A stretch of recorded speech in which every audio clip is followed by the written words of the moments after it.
Students, unit जो हम discuss कर रहे हैं some basic concept of organic chemistry यानी जनरल ऑर्गेनिक केमिस्ट्री।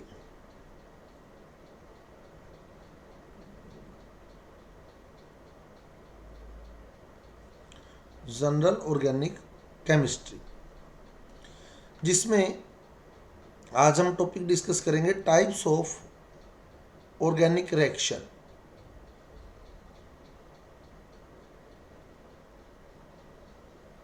कार्बनिक अभिक्रियाओं के प्रकार।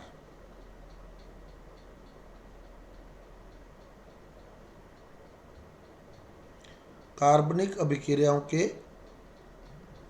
प्रकार जिसमें सबसे पहले हमारे पास आती है योगात्मक अभिक्रिया, एडिशन रिएक्शन। योगात्मक अभिक्रिया, तो योगात्मक अभिक्रिया की विशेषता होती है कि योगात्मक अभिक्रिया जो होती है वो असंतृप्त यौगिक ही दर्शाते हैं, अनसैचुरेटेड कंपाउंड। क्योंकि जो अनसैचुरेटेड है जैसे उसमें डबल बॉन्ड या ट्रिपल बॉन्ड है तो योगात्मक कैसे होता है, जैसे मान लो सी डबल बॉन्ड सी है, अपने हाइड्रोजन जोड़ना है तो ये डबल बॉन्ड जो है सिंगल में कन्वर्ट हो सकता है। तो जब डबल बॉन्ड सिंगल में कन्वर्ट होगा तो कार्बन कार्बन का बॉन्ड फ्री होगा, क्योंकि यहाँ दो बॉन्ड थे। जब आप एक तोड़ेंगे इसमें से तो एक एक बॉन्ड दोनों का फ्री हो जाता है, एक एच यहाँ और एक एच यहाँ ऐड हो सकता है। समझ आ गई बात? तो एक आती है योगात्मक अभिक्रिया। योगात्मक अभिक्रिया, योगात्मक अभिक्रिया कौन शो करता है? अनसैचुरेटेड कंपाउंड, असंतृप्त यौगिक। शर्त है इसकी कि यौगिक जो है असंतृप्त होना चाहिए, अनसैचुरेटेड होना चाहिए। अब ये तीन टाइप की होती हैं। कौन कौन सी? योगात्मक को आगे तीन प्रकारों में बांटा गया है। इलेक्ट्रॉन स्नेही योगात्मक,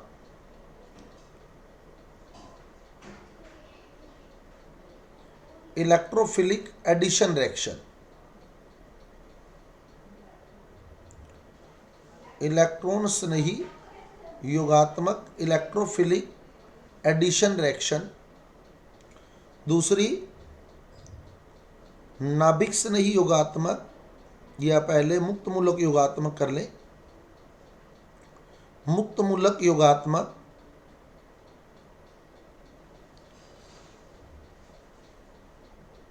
मुक्त मूलक योगात्मक, फ्री रेडिकल एडिशन।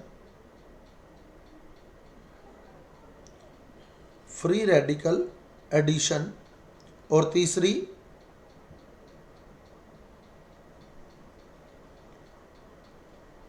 नाभिक स्नेही योगात्मक। तो योगात्मक अभिक्रिया तीन प्रकार की होती है। कौन कौन सी? इलेक्ट्रॉन स्नेही योगात्मक, मुक्त मूलक योगात्मक और नाभिक स्नेही योगात्मक।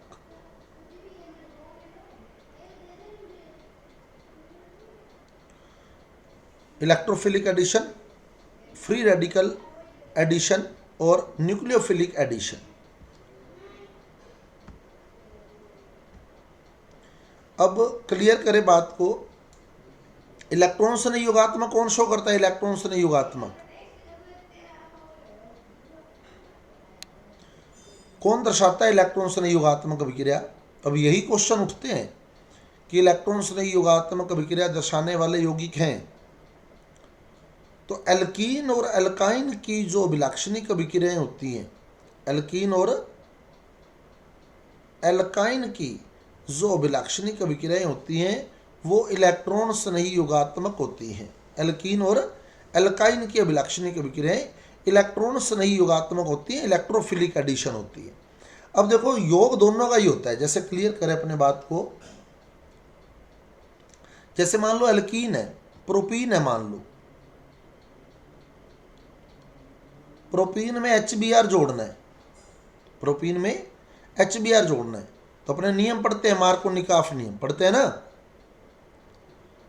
मार्कोनिकॉफ नियम क्या कहता है? मार्कोनिकॉफ नियम, मार्कोनिकॉफ नियम कहता है कि अगर एल्कीन में हम किसी ध्रुवीय अणु का योग कर रहे हैं, किसी पोलर मॉलिक्यूल को ऐड कर रहे हैं, जैसे ये एल्कीन है तो हम इसके अंदर डबल बॉन्ड है, जहाँ पर पोलर मॉलिक्यूल को ऐड कर रहे हैं, HBr एक पोलर मॉलिक्यूल है, तो इसका धनात्मक सिरा कौन सा? HBr का HBr का धनात्मक सिरा H, तो या बोल दे हाइड्रोजन, या बोल दे धनात्मक सिरा, या बोल दे हाइड्रोजन। तो जब किसी एल्कीन में किसी ध्रुवीय अणु का योग किया जाता है, जिस किसी पोलर मॉलिक्यूल को ऐड किया जाता है, तो उसका धनात्मक सिरा यानी H वहाँ जुड़ता है जहाँ H अधिक है। तो जैसे अब यहाँ एल्कीन वाला पार्ट ये है, अब H को जोड़ना है अपने, तो यहाँ CH है, यहाँ CH2 है। अब दोनों में से किसके पास H ज़्यादा है? CH2 के पास, तो ये H CH2 के साथ जुड़ जाएगा। H जो है CH2 के साथ जुड़ जाएगा। हम डबल बॉन्ड को सिंगल करेंगे, दोनों का एक एक बॉन्ड फ्री होगा। H को यहाँ जोड़ देंगे, Br को यहाँ जोड़ देंगे, यानी 2 ब्रोमोप्रोपेन बन गया, 2 ब्रोमोप्रोपेन बन गया। अब ये जो अभिक्रिया हुई है, ये इलेक्ट्रॉन स्नेही योगात्मक अभिक्रिया हुई है। ये अभिक्रिया का जो प्रकार है कौन सा है? योग तो हुआ है HBr का, योग तो हो रहा है, लेकिन ये प्रकार कौन सा है?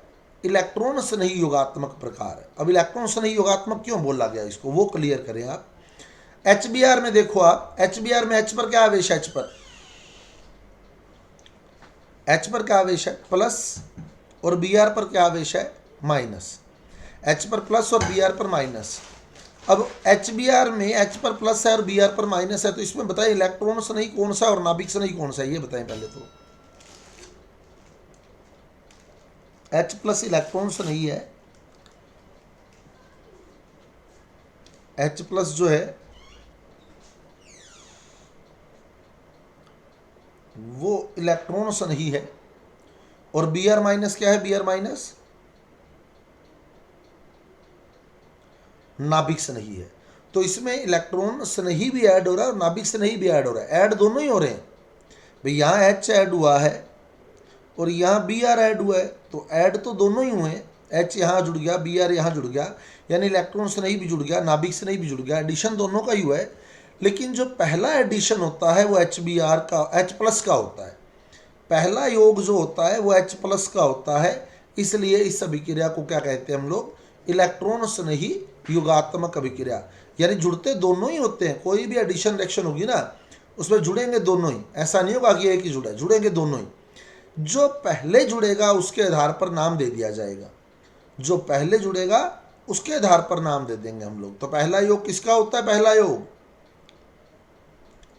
H प्लस का, इलेक्ट्रॉन स्नेही का, इसलिए इस अभिक्रिया को इलेक्ट्रॉन स्नेही योगात्मक अभिक्रिया कहते हैं। अब इसमें होता क्या है देखो, बाकी आपको मैकेनिज्म में इतनी गहराई में जाने की जरूरत नहीं है। आप प्रकार ध्यान रखना, एल्कीन और अल्काइन जो है वो इलेक्ट्रॉन स्नेही योगात्मक अभिक्रियाएं दर्शाते हैं। इनके विलक्षण अभिक्रियाएं इलेक्ट्रॉन स्नेही योगात्मक अभिक्रियाएं होती हैं। अब होता क्या है मैं बता देता हूँ। HBr किस पर टूटेगा? HBr H प्लस और Br माइनस में। तो अब ये प्रोपीन है,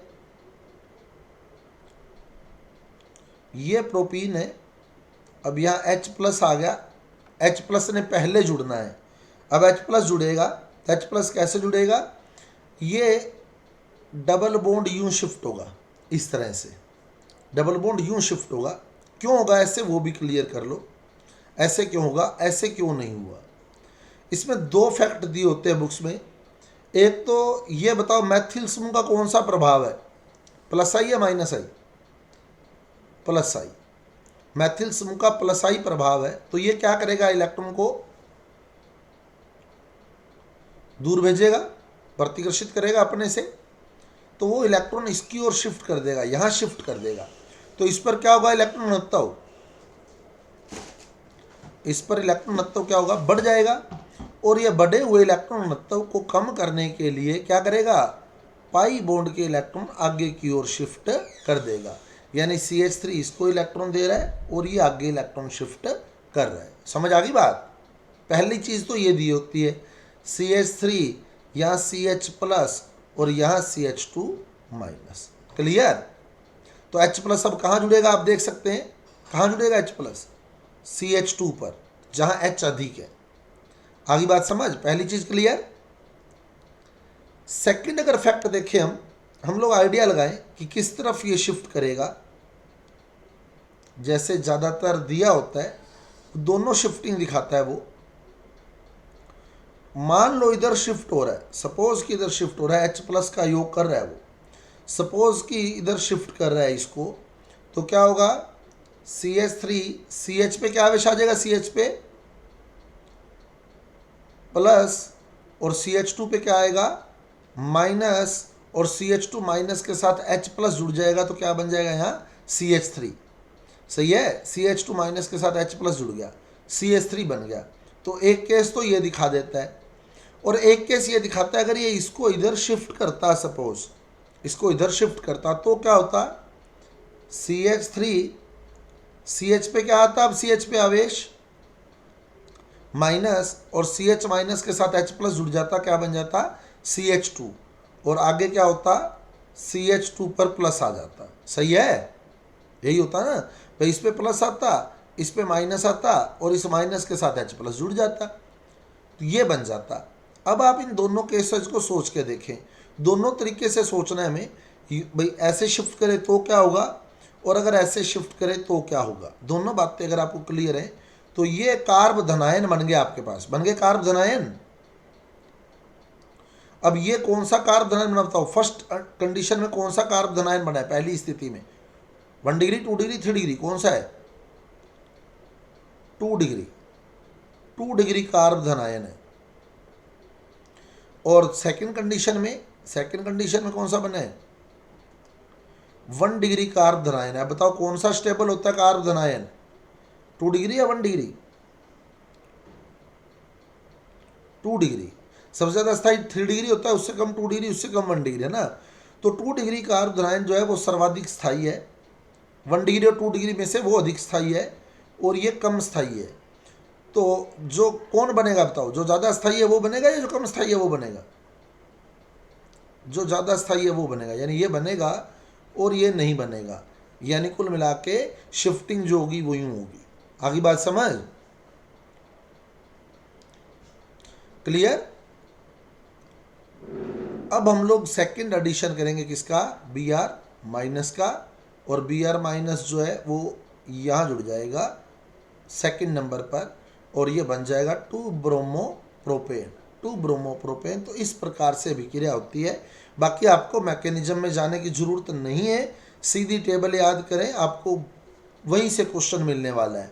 एल्कीन और एल्काइन जो है उनकी अभिलाक्षणिक अभिक्रियाएं कौन सी होती हैं, इलेक्ट्रॉन्स नहीं योगात्मक। और नियम कौन सा लगता है यहाँ, मार्कोनिकॉफ नियम। ये नियम भी कई बार पूछ लेता है, नियम लिखा होता है और पूछ लेता है कौन सा नियम है। आप चाहे फर्स्ट ग्रेड एग्जाम में बैठ रहे हैं, चाहे सेकंड ग्रेड एग्जाम में बैठ रहे हैं, चाहे इवन दैट केमिस्ट्री से रिलेटेड कोई भी एग्जाम है आपका, लैब असिस्टेंट है या जेट है, ICR है, उसमें कई बार नियम लिखा होता है सीधा। एल्कीन में किसी ध्रुवीय अणु का योग इस प्रकार होता है कि ध्रुवीय अणु का यानी पोलर मॉलिक्यूल का जो पॉजिटिव एंड है, धनात्मक भाग है, वो उस साइड जुड़ता है जिधर द्विबंधित कार्बन पर हाइड्रोजन अधिक होते हैं। तो यह नियम है। तो ये नियम कौन सा है, मार्कोनिकॉफ नियम है, मार्कोनिकॉफ नियम। अब मुक्त मूलक योगात्मक कौन शो करता है, मुक्त मूलक योगात्मक ये भी असंतृप्त यौगिक यानी एल्कीन और एल्काइन ही शो करते हैं, एल्कीन और एल्काइन ही शो करते हैं परऑक्साइड की उपस्थिति में, परऑक्साइड की उपस्थिति में। क्योंकि हमने बात की थी मुक्त मूलक कब बनता है, बताओ हमने बात की थी ना मुक्त मूलक कब बनता है, तो हमने वहां लिखा था प्रकाश और या फिर परऑक्साइड होना चाहिए। मुक्त मूलक बनाने के लिए या तो प्रकाश की उपस्थिति चाहिए होती है या फिर किसकी उपस्थिति चाहिए होती है, परऑक्साइड की। ये भी नोट कर लेना कि परऑक्साइड की उपस्थिति में भी मुक्त मूलक बनता है। जिन स्टूडेंट ने बहुलक चैप्टर पढ़ा है उसमें बहुलक के अंदर ये आती है योगात्मक अभिक्रिया, मुक्त मूलक योगात्मक बहुलकीकरण, फ्री रेडिकल एडिशन पॉलीमराइजेशन, उसके अंदर आता है ये। तो परऑक्साइड की उपस्थिति में, परऑक्साइड की उपस्थिति में एल्कीन और एल्काइन कौन सी अभिक्रिया दर्शाते हैं, मुक्त मूलक योगात्मक अभिक्रिया दर्शाते हैं। किस नियम से होती है परऑक्साइड की उपस्थिति में, एंटी मार्कोनिकॉफ, एंटी मार्कोनिकॉफ नियम।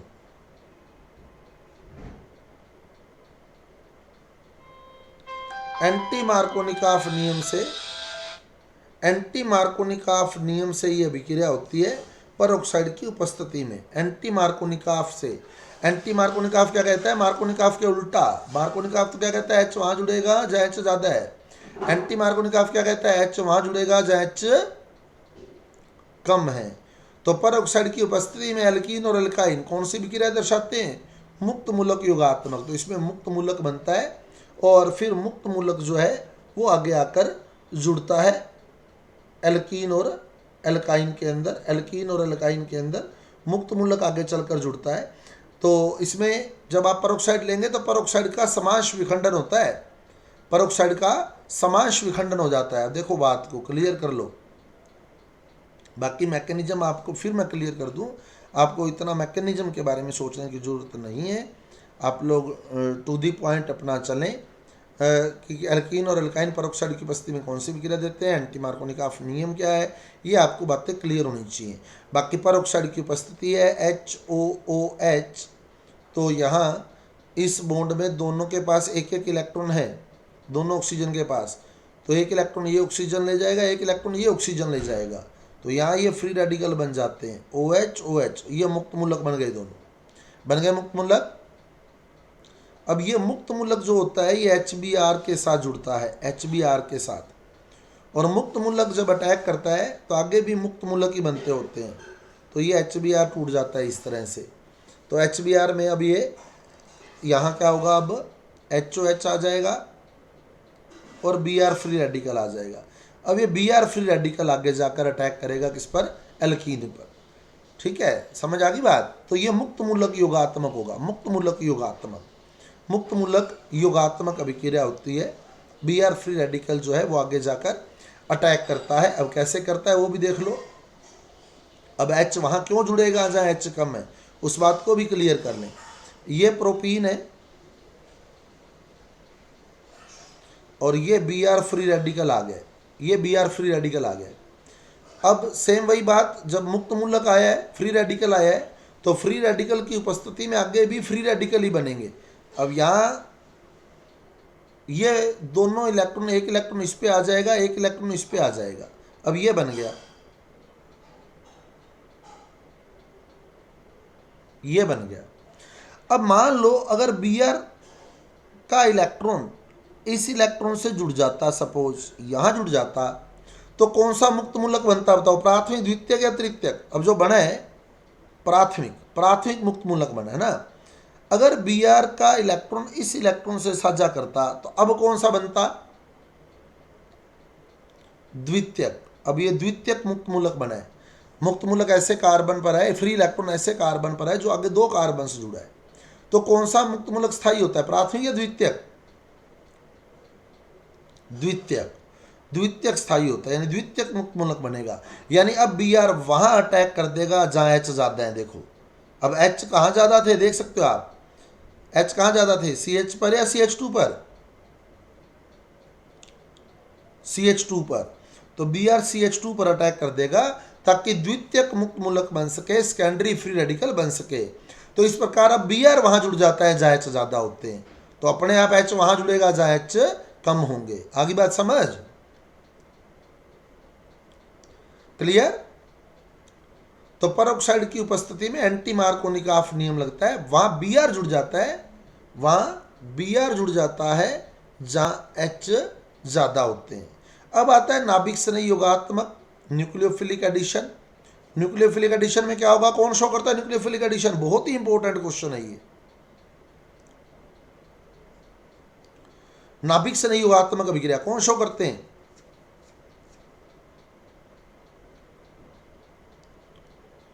कार्बोनिल यौगिक। कौन से होते हैं कार्बोनिल यौगिक?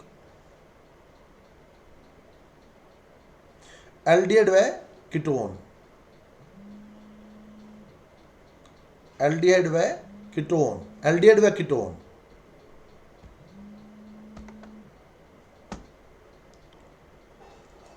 तो नाभिक स्नेही योगात्मक अभिक्रिया दर्शाते हैं कार्बोनिल यौगिक। कार्बोनिल यौगिक यानी एल्डिहाइड और कीटोन। और इनमें जो पहला योग होता है वो नाभिक स्नेही का होता है। जो पहला योग होता है किसका होता है? नाभिक स्नेही का। अब एल्डिहाइड और कीटोन जिन्हें हम कार्बोनिल यौगिक कहते हैं,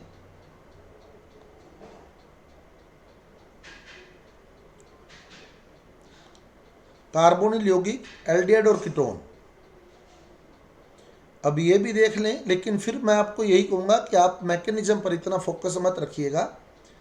जो सिस्टम है कि कौन सा यौगिक कौन सी अभिक्रिया दर्शा रहा है उस पर थोड़ा ध्यान रखिएगा।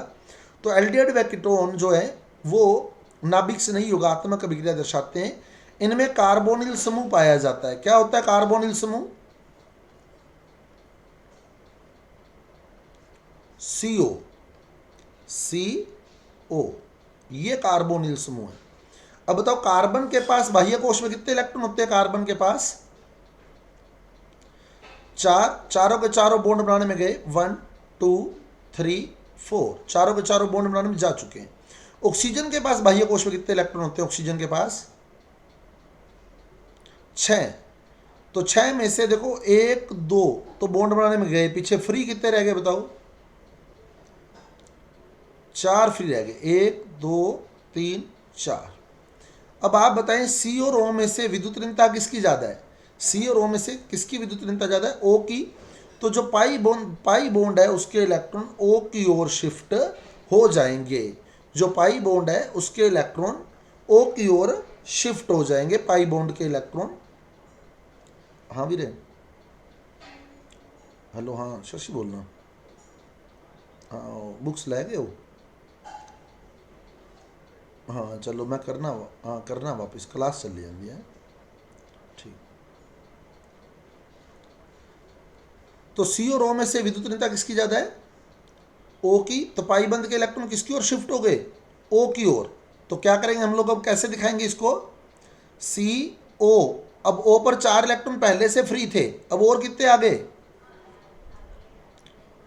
2 और आगे पाई बॉन्ड के। तो कितने हो गए बताओ फ्री? ओ के पास फ्री कितने हो गए? 6, 1 2 3 4 5 6। और क्योंकि पाई बंद के इलेक्ट्रॉन की अधिकता हो गई है ऊपर, तो ऊपर क्या आवेश आ जाएगा? माइनस, और सी पर क्या आ जाएगा? प्लस। ओ पर माइनस आ जाएगा, सी पर प्लस आ जाएगा। तो सी ओ कार्बोनिल समूह हो गया। अब कार्बोनिल समूह में ऑक्सीजन के पास बाह्य कोश में 6 इलेक्ट्रॉन होते हैं। 6 में से 2 बॉन्ड बनाने में गए हैं, पीछे 4 फ्री पड़े हैं। अब सी और ओ में से विद्युत ऋणता ओ की ज़्यादा है, तो पाई बंद के इलेक्ट्रॉन ओ की ओर शिफ्ट हो जाते हैं। पाई बंद के इलेक्ट्रॉन ओ की ओर शिफ्ट हो जाते हैं। तो ओ पर माइनस आवेश आ जाता है, सी पर प्लस आवेश आ जाता है। अब आप चेक करें सी ने कितने बंद बना रखे बताओ? सी ने 3। सी ने 3 बंद बना रखे। हर बंद में कितने इलेक्ट्रॉन होते हैं बताओ? हर बंद में 2 इलेक्ट्रॉन होते हैं। अब बताओ सी के पास कुल कितने इलेक्ट्रॉन है? सी के पास कुल कितने इलेक्ट्रॉन इस टाइम? 6। तो सी जो है वो 6 रखता है इलेक्ट्रॉन का, सही है, षष्टक रखता है इलेक्ट्रॉनों का। 6 इलेक्ट्रॉन है इसके पास। अब ओ के गिनो कितने? 8। तो ओ का ऑक्टेट कंप्लीट है। ओ जो है वो अष्टक रखता है इलेक्ट्रॉनों का। 6 तो फ्री पड़े हैं और 2 बॉन्ड में दिख रहे हैं। 6 तो फ्री पड़े हैं ये वाले, और 2 कहाँ पड़े हैं? बॉन्ड के अंदर। तो ओ के 8 पूरे। तो ओ का ऑक्टेट कंप्लीट है और सी 6 कंप्लीट है सी का। सी के पास षष्टक है, ओ के पास अष्टक है। तो कौन स्थाई है बताओ, सी या ओ? ओ तो है वो स्थाई है, और सी क्या है? अस्थाई है या कम स्थाई है ना, अस्थाई है। पहले कौन क्रिया करता है? जो स्थाई होता है वो पहले क्रिया करता है, या जो अस्थाई होता है वो पहले क्रिया करता है? कौन ज़्यादा क्रियाशील होता है? जो अस्थाई होता है वो क्रियाशील होता है, वो मोर रिएक्टिव होता है। तो यहाँ सी अस्थाई है, इसलिए सी ज़्यादा क्रियाशील है, तो सी पहले क्रिया करेगा। और ओ जो है वो स्थाई है, तो वो कम क्रियाशील है, वो बाद में क्रिया करेगा। तो पहले क्रिया कौन करेगा? सी। सी पहले क्रिया करेगा, सी पहले क्रिया करेगा। तो सी पहले क्रिया करेगा, तो सी पर कौन अटैक करेगा बताओ? सी पर क्या आवेश है? सी पर प्लस। अब प्लस पर कौन आक्रमण करेगा? नाभिक स्नेही, न्यूक्लियोफाइल, सही है। प्लस पर माइनस से अटैक करेगा ना, न्यूक्लियोफाइल, नाभिक स्नेही अटैक करेगा। तो पहला अटैक किसका होगा? पहला अटैक किसका होगा? नाभिक स्नेही का। इसलिए पहला अटैक नाभिक स्नेही का होता है। अतः कार्बोनिल यौगिक जो होते हैं वो नाभिक स्नेही योगात्मक अभिक्रिया दर्शाते हैं। कार्बोनिल यौगिकों की अभिलक्षणिक अभिक्रिया नाभिक स्नेही योगात्मक अभिक्रिया होती है। तो पहला योग नाभिक स्नेही का होता है, तो ये नाभिक स्नेही सी के साथ जुड़ गया है, तो ये पहला योग हो गया नाभिक स्नेही का। और दूसरा योग होता है किसका, इलेक्ट्रॉन स्नेही का। दूसरा योग इलेक्ट्रॉन स्नेही का होता है, E+ का होता है।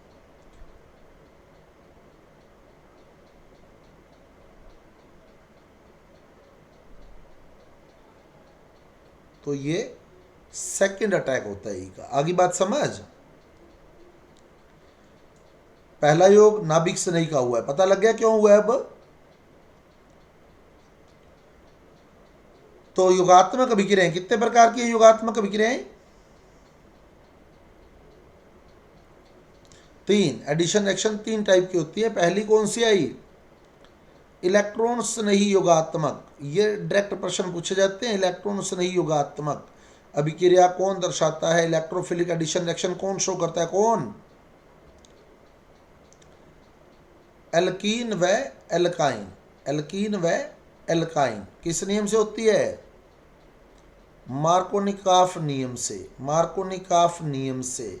अब एक बार ऐसे भी प्रश्न आया हुआ है, propene plus HBr equal to 2 bromopropane, 2 bromopropane अभिक्रिया है इलेक्ट्रॉन स्नेही योगात्मक, इलेक्ट्रॉन स्नेही प्रतिस्थापन, नाभिक स्नेही योगात्मक, नाभिक स्नेही प्रतिस्थापन। तो ये प्रश्न आया हुआ है, electrophilic addition, electrophilic substitution, nucleophilic addition, nucleophilic substitution. तो आपको यहाँ से प्रोपीन दिख रहा है, प्रोपीन में HBr का योग हो रहा है, तो यही पता लग जाना चाहिए प्रोपीन में HBr का योग हो रहा है, परोक्साइड दिया नहीं हुआ, तो फिर कौन सी अभिक्रिया हो जाएगी, इलेक्ट्रॉन स्नेही योगात्मक हो जाएगी। सोचने की जरूरत नहीं पड़ेगी आपको, सिर्फ आप इतनी बात याद रखें। ये हमारे फर्स्ट ग्रेड या सेकंड ग्रेड में आया हुआ प्रश्न है ये वाला। क्लियर है बात। दूसरा मुक्तमूलक योगात्मक। मुक्तमूलक योगात्मक भी कौन दर्शाता है, मुक्तमूलक योगात्मक भी अल्कीन और अल्काइन शो करते हैं, यानी डबल बॉन्ड व ट्रिपल बॉन्ड वाले कंपाउंड शो करते हैं। कब, परऑक्साइड की उपस्थिति में। और नियम कौन सा लगता है यहां, एंटी मार्कोनिकॉफ। Anti Markovnikov. अब इसी अभिक्रिया को, ऊपर वाली अभिक्रिया को यहाँ परऑक्साइड दे देता अगर एरो पर, परऑक्साइड, और यहाँ फिर बनता 1 ब्रोमोप्रोपेन, यहाँ बनता 1 ब्रोमोप्रोपेन। अब क्रियाविधि क्या बन जाती, मुक्तमूलक योगात्मक बन जाती। प्रोपीन प्लस HBr परऑक्साइड की उपस्थिति में 1 ब्रोमोप्रोपेन बनता है। 1 ब्रोमोप्रोपेन का बनना शो करता है मुक्तमूलक योगात्मक क्रियाविधि को। तीसरी आई हमारे पास कौन सी, नाभिक स्नेही योगात्मक। नाभिक स्नेही योगात्मक, नाभिक स्नेही योगात्मक अभिक्रिया। अब नाभिक स्नेही योगात्मक अभिक्रिया कौन शो करते हैं, न्यूक्लियोफिलिक एडिशन रिएक्शन, कार्बोनिल यौगिक, एल्डिहाइड व कीटोन, एल्डिहाइड व कीटोन। अब एक प्रश्न बहुत ही इंपॉर्टेंट है, RCHO plus HCN equal to cyanohydrin. RCHO plus HCN equal to cyanohydrin दी गई अभिक्रिया है। तो आपको यही देख लेना है, RCHO, CHO दिया है, कौन सा ग्रुप होता है CHO, एल्डिहाइड है ना, एल्डिहाइड। और एल्डिहाइड ग्रुप जो होता है वो नाभिक स्नेही योगात्मक अभिक्रिया दर्शाता है। तो यानी ये नाभिक स्नेही योगात्मक का उदाहरण है। क्लियर, आगे बात समझ। नेक्स्ट आती है प्रतिस्थापन अभिक्रिया। प्रतिस्थापन अभिक्रिया, substitution reaction.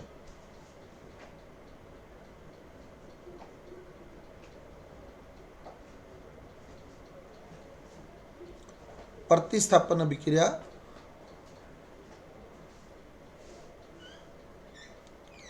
Substitution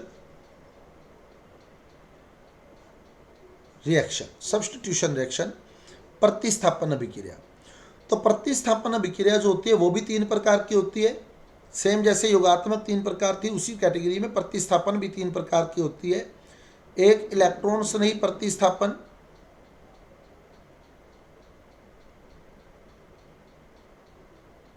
electrophilic substitution,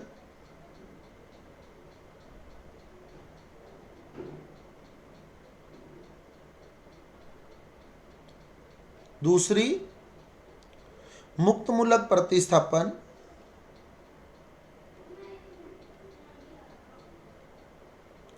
free radical substitution, और तीसरी क्या बनेगी?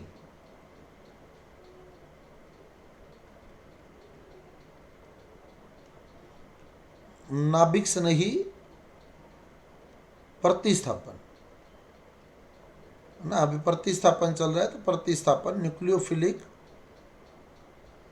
सब्स्टिट्यूशन। सेम वही 3 प्रकार। इलेक्ट्रॉन स्नेही प्रतिस्थापन, बस योगात्मक की जगह प्रतिस्थापन वर्ड आ गया। इलेक्ट्रॉन स्नेही प्रतिस्थापन, मुक्त मूलक प्रतिस्थापन, नाभिक स्नेही प्रतिस्थापन। अब इलेक्ट्रॉन स्नेही प्रतिस्थापन कौन शो करता है? इलेक्ट्रॉन स्नेही प्रतिस्थापन अभिक्रिया एरोमेटिक यौगिक, बेंजीन वलय वाले यौगिक, एरोमेटिक यौगिक जो होते हैं वो इलेक्ट्रॉन स्नेही प्रतिस्थापन अभिक्रिया दर्शाते हैं, जो कि या तो ऑर्थो और पैरा स्थिति पर होती है और या फिर मेटा स्थिति पर होती है। कल बात की थी ना हमने ऑर्थो पैरा डायरेक्टिंग ग्रुप और मेटा डायरेक्टिंग ग्रुप की। ऑर्थो पैरा डायरेक्टिंग ग्रुप कौन से होते हैं? जिनमें सिंगल बॉन्ड पाया जाता है। और मेटा डायरेक्टिंग कौन से होते हैं? मेटा डायरेक्टिंग जिनमें डबल बॉन्ड पाया जाता है। अगर वलय के साथ कोई ऐसा समूह लगा है जिस समूह में द्विबंध है तो उसकी इलेक्ट्रॉन स्नेही प्रतिस्थापन अभिक्रिया मेटा स्थिति पर होती है। यदि वलय के साथ कोई ऐसा समूह लगा है जिसमें सिंगल बॉन्ड है तो उसकी इलेक्ट्रॉन स्नेही प्रतिस्थापन अभिक्रिया ऑर्थो पैरा स्थिति पर होती है। अभी हम क्लियर करेंगे बात को। इलेक्ट्रॉन स्नेही प्रतिस्थापन अभिक्रिया जो होती है वो 4 प्रकार की होती है। 4 प्रकार की होती है ये, जिसमें पहली आती है हमारे पास हैलोजनीकरण या हैलोजनन, हैलोजनीकरण। दूसरी आती है नाइट्रोकरण या नाइट्रीकरण। तीसरी सल्फोनीकरण और चौथी फ्रीडल क्राफ्ट अभिक्रिया। फ्रीडल क्राफ्ट अभिक्रिया पढ़ी होंगी ये चारों इलेक्ट्रॉन स्नेही प्रतिस्थापन अभिक्रियाओं के उदाहरण है। हैलोजनीकरण, नाइट्रीकरण, सल्फोनीकरण, फ्रीडल क्राफ्ट। फ्रीडल क्राफ्ट 2 प्रकार की होती है। फ्रीडल क्राफ्ट जो होती है वो 2 प्रकार की होती है। एक तो एल्किलीकरण और दूसरी, एक तो होती है एल्किलीकरण और दूसरी एसिलीकरण या एसिटिलीकरण। एक तो एल्किलीकरण और दूसरी एसिटिलीकरण, और यहाँ उपस्थिति होती है निर्जल AlCl3 की। फ्रीडल क्राफ्ट का उत्प्रेरक जो है निर्जल AlCl3 है, निर्जल AlCl3। और फ्रीडल क्राफ्ट अभिक्रिया की विशेषता है कि यह कभी भी मेटा स्थिति पर संपन्न नहीं होती। मेटा स्थिति पर संपन्न नहीं होती, यानी मेटा डायरेक्टिंग ग्रुप जो है वो ये अभिक्रिया नहीं दर्शाते। मेटा डायरेक्टिंग ग्रुप ये अभिक्रिया नहीं दर्शाते। केवल ऑर्थो पैरा डायरेक्टिंग ग्रुप ही, जिनमें सिंगल बॉन्ड पाया जाता है वलय के साथ, वही अभिक्रिया दर्शाते हैं। डबल बॉन्ड वाले, जैसे बेंजल डिहाइड है। अब बेंजल डिहाइड है, वलय के ऊपर CHO है, तो CHO में डबल बॉन्ड है या नहीं है? बताओ। CHO में डबल बॉन्ड है या नहीं है? C और O में डबल बॉन्ड होता है ना। CHO में C और O में डबल बॉन्ड होता है, तो ये फ्रीडल क्राफ्ट शो नहीं करेगा, ये फ्रीडल क्राफ्ट शो नहीं करेगा। अब ऐसे ही वलय के ऊपर अगर OH लगाओ, OH, अब बताओ क्या OH में भी डबल बॉन्ड है क्या?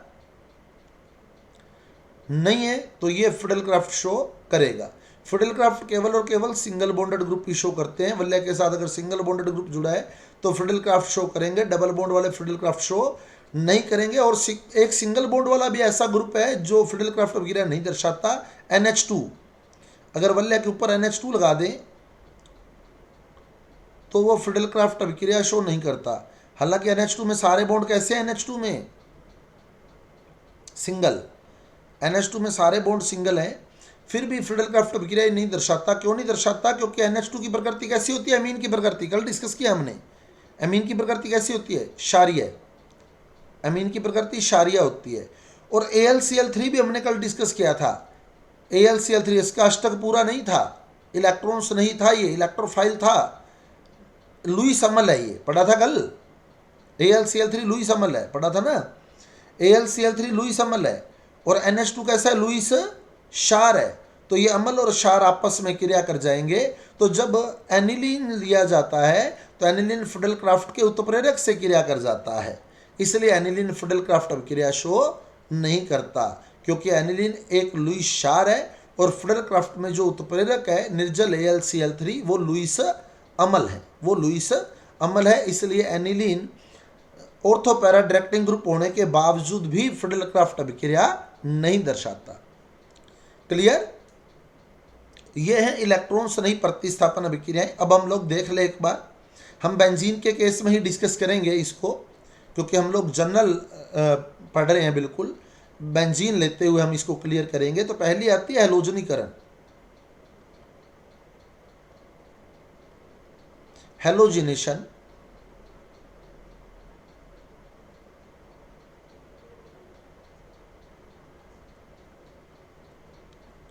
हैलोजनीकरण।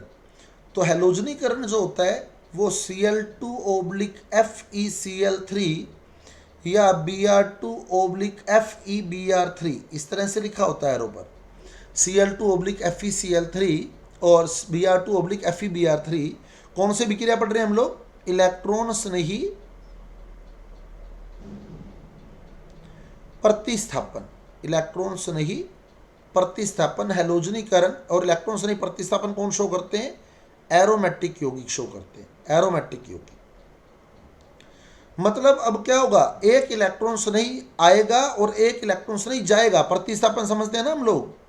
प्रतिस्थापन क्या होता है, जैसे मान लो इधर AB है और इधर CD है, तो क्या हो, D इधर आ जाए और B इधर आ जाए, यही होगा ना प्रतिस्थापन, है ना। एक ग्रुप आएगा, एक ग्रुप जाएगा। हम लोग अनुनाद संरचनाएं वगैरह कुछ नहीं बनाएंगे, मैं जनरली आपको सीधा क्लियर कर दूंगा। मेरा मेन मोटो जो है, मेन टारगेट जो है वो ये है कि आपको ये पता लगे कि इलेक्ट्रॉन स्नेही कैसे बन रहा है, इलेक्ट्रॉन स्नेही कहाँ से आ रहा है। तो Cl2 और FeCl3 जब लिया जाता है, Cl2 और FeCl3, तो FeCl3 जो होता है वो Cl2 से क्रिया करता है, Cl2 से क्रिया करता है और यहाँ बनता है FeCl4 माइनस और Cl प्लस। Cl2 का यहाँ विषमांश विखंडन होता है, Cl माइनस और Cl प्लस में Cl माइनस इसके साथ जुड़ जाता है, ये FeCl4 माइनस बन जाता है और साथ में बन जाता है Cl प्लस। अब इस Cl पर प्लस आवेश आ गया और Cl प्लस क्या हो गया, इलेक्ट्रॉन स्नेही हो गया। सही है। तो अब वल्य के ऊपर H पड़े हैं तो वहां से H प्लस निकलेगा और वहां Cl प्लस आ जाएगा। बेंजीन वल्य पर सारी जगह H पड़े होते हैं और यहाँ Cl प्लस है आपके पास। अब ये प्लस जाएगा, ये प्लस आ जाएगा, तो क्या बनेगा, क्लोरोबेंजीन बन जाएगा एक तरह से। आगे बात समझ, अभी H प्लस निकल गए। क्लियर? तो ये होता है इलेक्ट्रॉन स्नेही प्रतिस्थापन।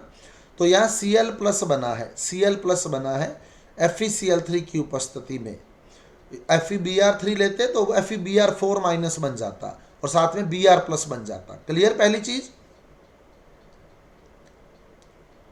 दूसरा आता है नाइट्रोकरण, मोस्ट इंपॉर्टेंट है नाइट्रीकरण या नाइट्रोकरण, बहुत ही इंपॉर्टेंट अभिक्रिया है नाइट्रीकरण, नाइट्रेशन।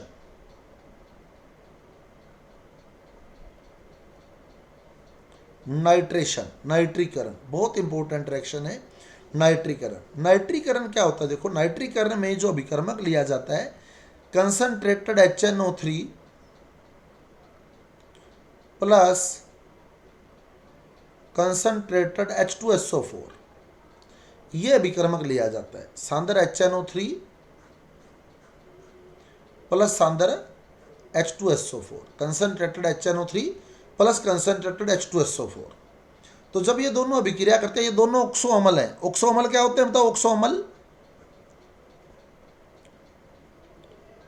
वही H प्लस देते हैं जो O के साथ जुड़ा होता है ना, ये दोनों ही ऑक्सो अम्ल है। तो जब दोनों ऑक्सो अम्ल है तो अब होता क्या है, देखो एक तो ये है H2SO4,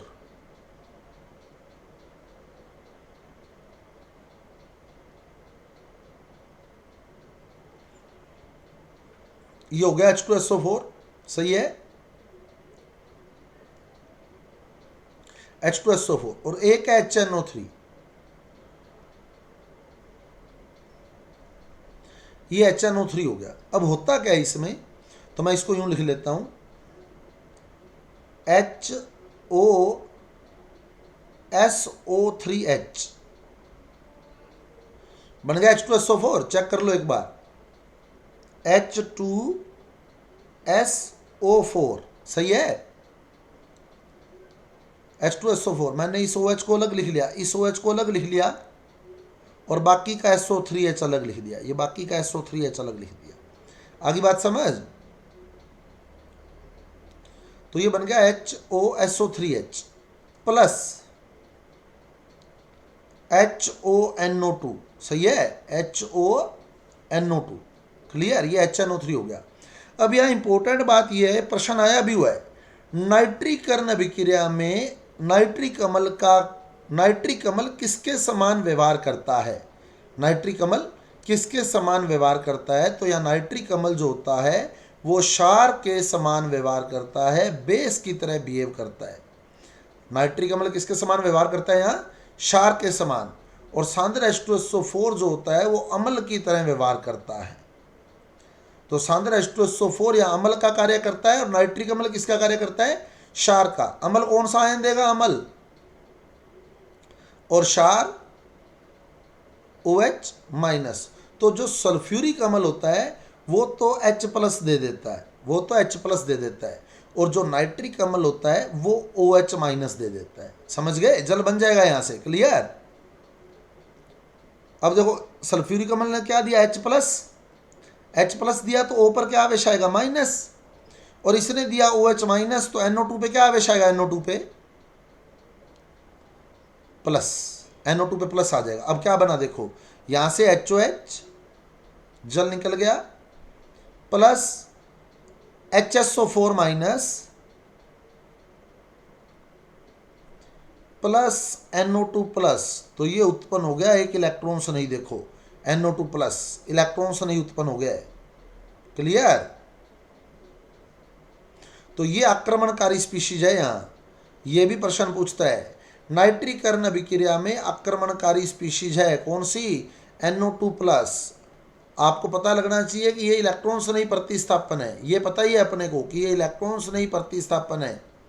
और नाइट्रीकरण मतलब नाइट्रो ग्रुप का जुड़ना, NO2 ग्रुप का जुड़ना, और वो NO2 ग्रुप इलेक्ट्रॉन से नहीं होना चाहिए। तो NO2 के ऊपर प्लस लगाओगे तभी इलेक्ट्रॉन से नहीं बनेगा ना, वो समझ आई बात।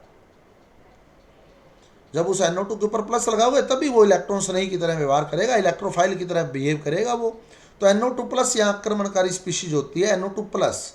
तो जब ये बेंजीन वलय पर आक्रमण करता है तो क्या करेगा, ये बेंजीन वलय से H प्लस निकाल देगा और खुद उसकी जगह चला जाएगा, क्लियर।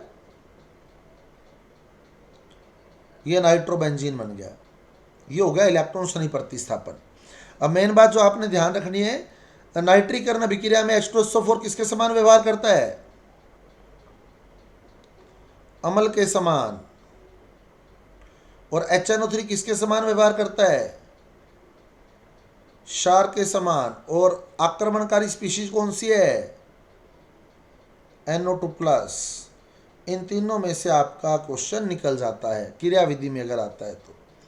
नेक्स्ट सल्फोनीकरण।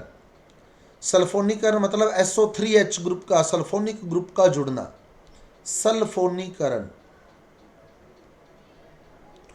तो सल्फोनीकरण में क्या होता है, सल्फोनेशन में क्या होता है, सल्फोनेशन में दो सल्फ्यूरिक अम्ल आपस में क्रिया करते हैं। तो ये H2SO4 हो गया,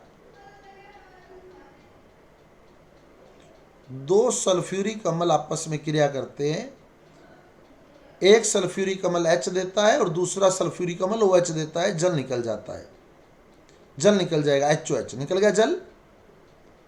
अब H पे क्या आवेश है, H पे प्लस, तो इस O पे क्या आएगा, माइनस, OH पे क्या होगा, माइनस, तो इस S पे क्या आ जाएगा, प्लस। तो यानी क्या बन गया, एक तो जल बना और साथ में क्या बना, यहां से बना HSO4, क्या आवेश है HSO4 पे, माइनस, और यहां से देखो तो ये बन गया SO3H, SO3H क्या आवेश है SO3H पे, प्लस। तो बताओ कौन सा इलेक्ट्रॉन्स नहीं, इलेक्ट्रॉन्स नहीं कौन सा इनमें से, SO3H+, ये इलेक्ट्रॉन्स नहीं है, तो ये वलय के साथ क्रिया करेगा, इलेक्ट्रॉन्स नहीं प्रतिस्थापन अभिक्रिया। तो यहाँ H पड़ा है, यहाँ SO3H+ पड़ा है, तो ये H+ बाहर आ जाएगा, ये प्लस चला जाएगा, तो इस तरह से वलय पर SO3H ग्रुप जुड़ जाता है, तो ये बन जाता है बेंजीन सल्फोनिक अम्ल। आगे बात समझ। तो यहाँ दो सल्फ्यूरिक अम्ल आपस में रिएक्ट करते हैं, क्लियर। यहाँ एक बात और बता दूं मैं आपको, कुछ बुक्स के अंदर, रेयर बुक्स के अंदर, कुछ बुक्स के अंदर एक बात लिखी होती है, ज़्यादातर बुक्स तो यही बताती है कि SO3H+ अटैक करता है यह, ठीक है। कुछ बुक्स एक बात लिखती है कि जो सल्फोनीकरण अभिक्रिया है वो वास्तविक इलेक्ट्रॉन स्नेही प्रतिस्थापन अभिक्रिया नहीं है, वो वास्तविक इलेक्ट्रॉन स्नेही प्रतिस्थापन अभिक्रिया नहीं है। कुछ बुक्स के अंदर ऐसा लिखा हुआ है, लेकिन सही यही है मैकेनिज्म जो आपने ऊपर पढ़ी है। अब वो क्या करती हैं, वो बुक्स बता देता हूँ मैं आपको, वो कैसे करेंगी, इसको नोट लगा देते हैं अपने। वो बुक्स क्या करेंगी, H2SO4 को सीधा तोड़ती है H2O और SO3 में, H2O और SO3 में, H2SO4 को वो H2O और SO3 में तोड़ देती है, और इस SO3 का अटैक करवाती है बेंजीन वलय पर। SO3 का अटैक बेंजीन वलय पर कराती है, और SO3 को सीधा इसके साथ जोड़ देती है, और यह SO3H बना देती है। कुछ राइटर ऐसा काम कर रहे हैं, H2SO4 को डायरेक्ट तोड़ रहे हैं H2O और SO3 में, और SO3 को डायरेक्ट यहाँ जोड़ रहे हैं और SO3H बना रहे हैं, और नीचे एक बात लिख रहे हैं कि सल्फोनीकरण एक वास्तविक इलेक्ट्रॉन स्नेही प्रतिस्थापन अभिक्रिया नहीं है। बाकी एग्जैक्ट यही है। अगर दोनों ऑप्शन आपके पास आ जाते कि सल्फोनीकरण में आक्रमणकारी स्पीशीज है, तो आप इसी को ही वरीयता देंगे, क्लियर, समझ आ गई बात। यही वरीयता में रखेंगे SO3H+C। ये मैंने इसलिए बताया है, मान लो ऐसा प्रश्न आ जाए सपोज कि कौन सी इलेक्ट्रॉन स्नेही प्रतिस्थापन अभिक्रिया को वास्तव में इलेक्ट्रॉन स्नेही प्रतिस्थापन अभिक्रिया कहना उचित नहीं है, तो आपको ये पता होना चाहिए वो यहां से उठा गया है, समझ आ गई बात। फिर आपको ये बात याद रखनी है, अगर ये कह देता है कौन सी इलेक्ट्रॉन स्नेही प्रतिस्थापन अभिक्रिया को वास्तव में इलेक्ट्रॉन स्नेही प्रतिस्थापन अभिक्रिया कहना उचित नहीं है, तो उसका उत्तर सल्फोनीकरण आएगा। वो फिर इस कॉन्सेप्ट को उठाकर प्रश्न को दे गया आपके, वो इस कॉन्सेप्ट को उठा के प्रश्न डाल गया, समझ आ गई बात, clear. Next last Friedel craft अभिक्रिया। फ्रीडल क्राफ्ट अभिक्रिया, तो फ्रीडल क्राफ्ट अभिक्रिया कितने प्रकार की है, दो प्रकार की। फ्रीडल क्राफ्ट अभिक्रिया दो प्रकार की है, कौन कौन सी, एक तो एल्किलीकरण, एल्काइलेशन, और दूसरी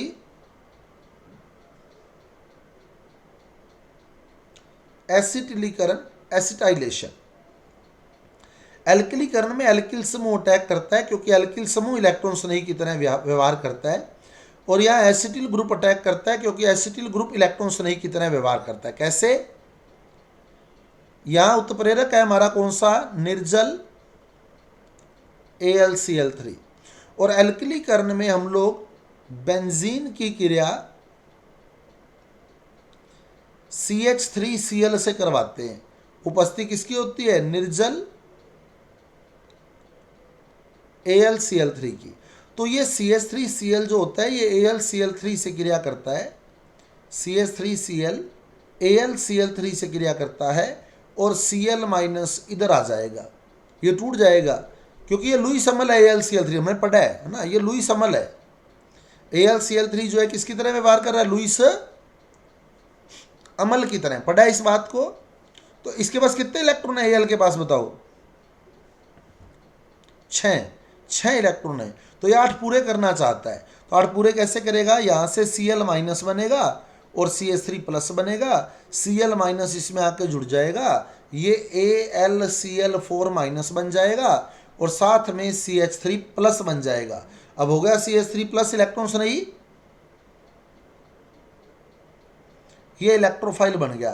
तो CH3Cl जब AlCl3 से क्रिया करता है तो वो CH3+ बना देता है, और यहाँ H पड़ा है तो यहाँ से H प्लस निकलेगा और CH3 प्लस इधर चला जाएगा और वल्ले के ऊपर CH3 आ जाएगा, यानी टॉलुइन बन जाएगा। क्लियर है रिएक्शन? समझ आ गई बात?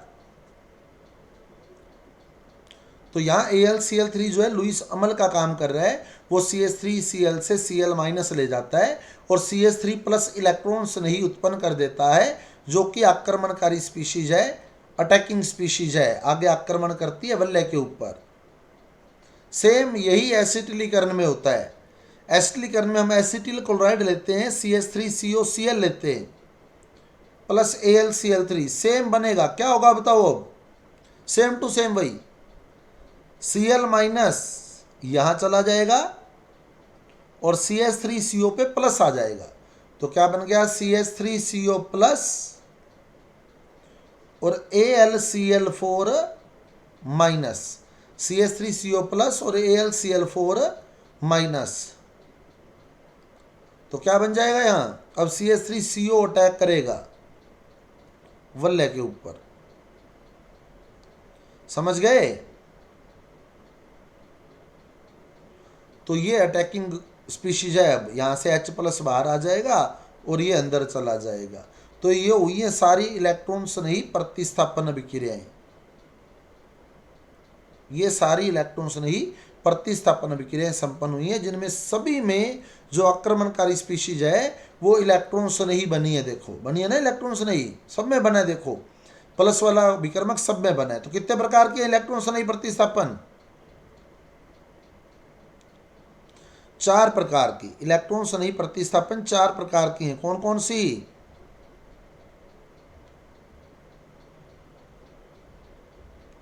हैलोजनीकरण। अब यहां से फ्लो चार्ट में आ जाएं। हैलोजनीकरण, तो हैलोजनीकरण में विकर्मक लिख लें Cl2/FeCl3 Br2/FeBr3।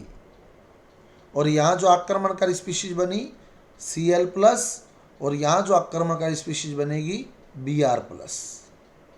पता लग गया कैसे? ऊपर क्लियर कर चुका हूँ आपको।